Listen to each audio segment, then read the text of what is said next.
Hi folks, welcome back to Bite of David Adventures. I'm in the shed that's connected to the bird room, just doing a bit of work before we go on our adventure.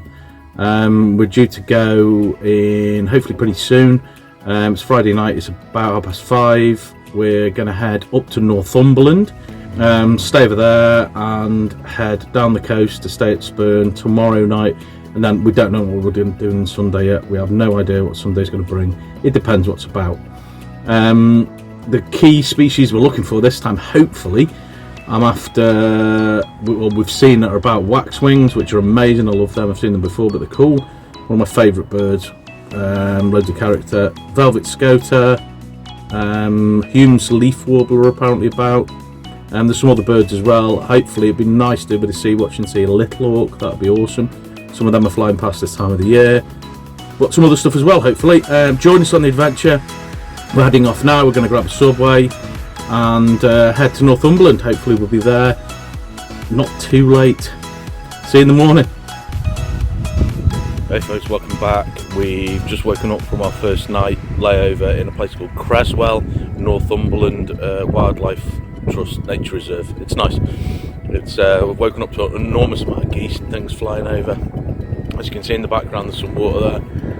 The first bit of traffic I've seen this morning is just about to drive by. We stayed on the Creswell Wildlife Reserve car park, which was crazily busy actually. There were about 4 or 5 cars and it was only a tiny car park, so other people had the same idea. We've been chatting to a very friendly chap who's converted his van, so eventually that's our plan, but obviously money and stuff. That's our dream for the future. So today it's about 8 o'clock in the morning, I think. We've just had a little snack and I think we're going to head to grab a cup of tea if we can find one somewhere, and then to our first twitch. Hey One thing we've noticed on this journey, as we've not been on one for a few weeks, is it's significantly colder when we got up this morning. It was fine overnight actually, we were pretty snuggled up, but this morning it's cold. Yeah, significantly colder. We've got a long drive to get to Spurn for this evening and hopefully seen a load of different birds on the way. We're setting off now, it's 8:05 to try and find a red-necked grebe, which isn't too far away, so that will be good. As we looked out on the piece of water, we could see quite a few ducks. There were also a few other smaller birds. One was certainly a Slavonian grebe, there's definitely a young great-crested grebe, and one that we believe is a red-necked grebe, the bird we were looking for. Yes, all 3 of us are here. We've been to see, went to try and see the red-necked grebe. Looks like we saw it. I'm going to check the footage later on, but it looks pretty positive, so that's a lifer.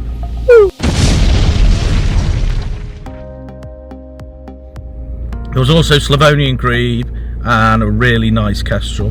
And on the way as well to see them, we saw some grey partridge and some red-legged partridge en route. So that was a pretty successful morning, I would say.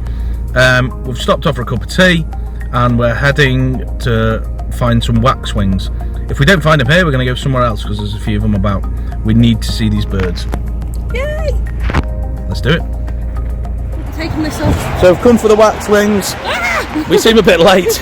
Go! They were there this morning.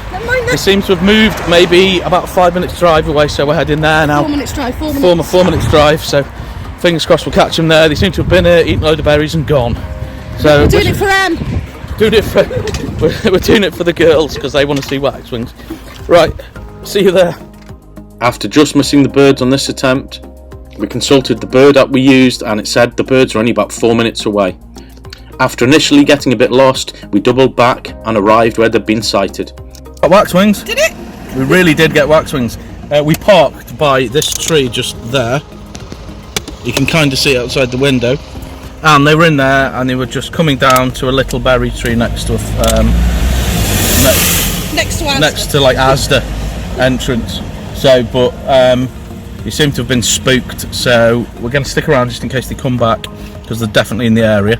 This is the 3rd place we've come in a row and we found them, and hope they head back. If not, we'll have to head off and look for something else. We waited around for a short time, but the birds didn't reappear, so we headed about 20 minutes to the coast for our next twitch. After our pretty successful waxwing hunt, we're heading now to try and find a Hume's leaf warbler. I'm not holding out much hope because it's over in a massive area of like bushes and stuff by a big fence, and we're not entirely convinced it's the right place either.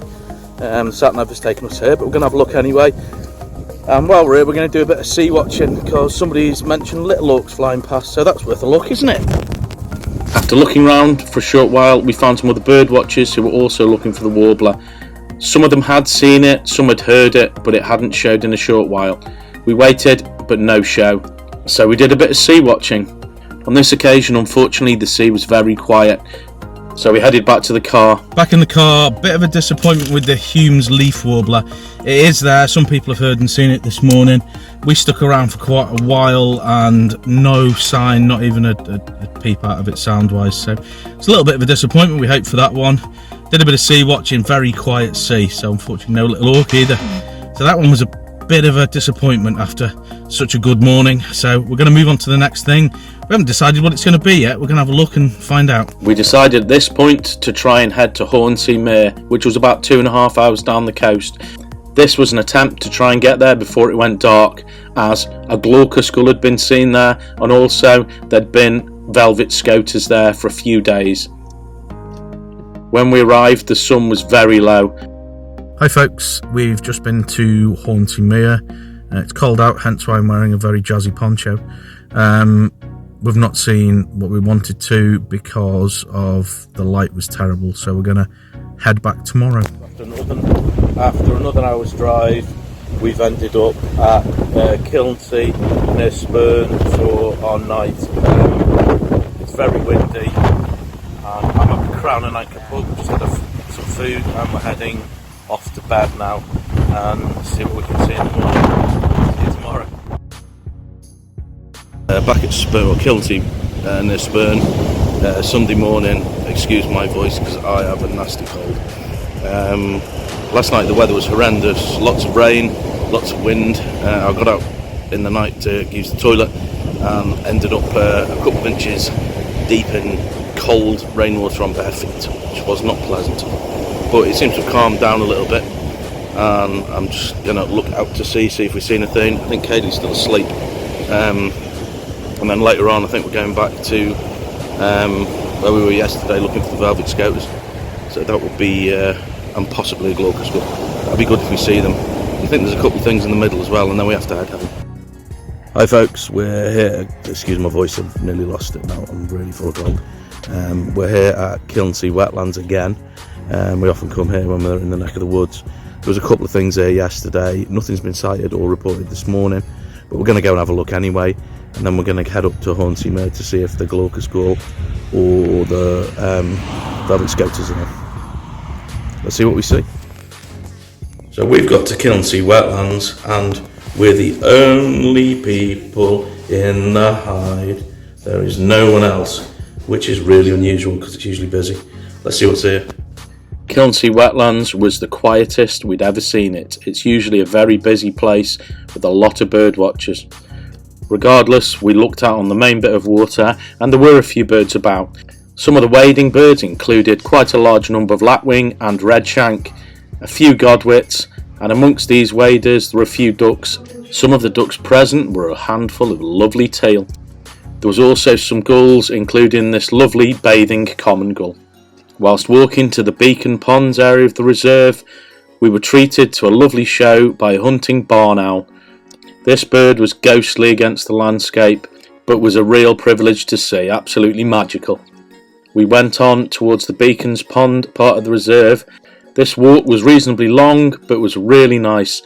As we walked through, we did see many lovely birds, including a very showy reed bunting, also a hooper swan in a field, and one of the ever-present little egrets.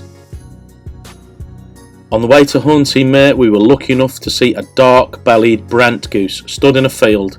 This bird was almost entirely black, so kinda caught me off guard. I'm not sure if this is a separate species or a subspecies of the normal brent goose, so feel free to comment below and let me know.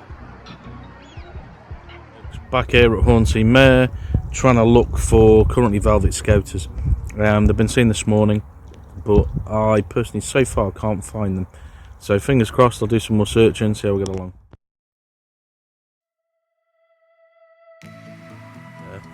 We think we've got it. It was really far out. There were 2 of them. I'm not 100% until I'm able to have a look at the photographs, because they will be quite blurred, but all the signs there showed velvet scoter, so fingers crossed that one's a lifer. So I'm just going to feed some mollards and then we're going to head home, because I feel absolutely terrible with this cold. And we're going to get back for the girls. So see you later. Quickly fed the ducks and geese, and there was also plenty of gulls there as well. It was now time to go home because I was feeling decidedly unwell, and we had to get back to the backyard aviary and home. Thanks so much for watching and sharing this experience with us. Please like, please subscribe, and we always appreciate comments as well. See you next time.